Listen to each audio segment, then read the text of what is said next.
வணக்கம். முருகன், திருநெல்வேலி.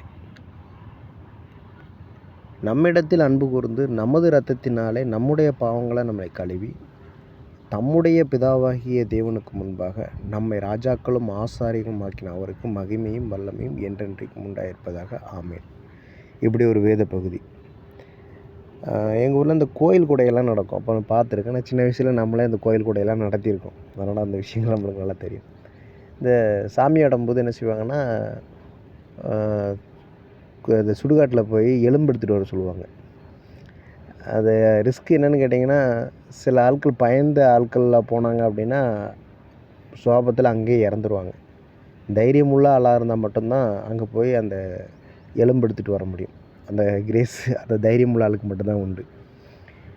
எப்போவுமே அதை எடுத்துகிட்டு வர்ற ஆள் தான் ஊரில் ஊர் தலைவராக இருப்பார். அவங்க சொல்கிறது தான் சட்டம்.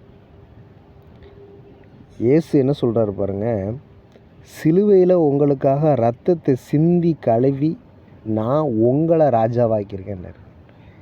ஒரு ஆடு சிந்தின ரத்தத்தினால ஒருத்தர் தலைவராகலை. ஒரு மனுஷன் தன்னுடைய உயிரை கொடுத்து உங்களை ராஜாவாக்கியிருக்கிறார். அப்போ ராஜாவாக நீ இருந்துக்க, அதை பற்றி ஒன்றும் இல்லை.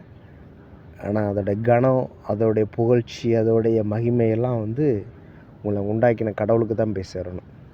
மகிமை அவருக்கு உண்டாகட்டும். Okay, God bless you.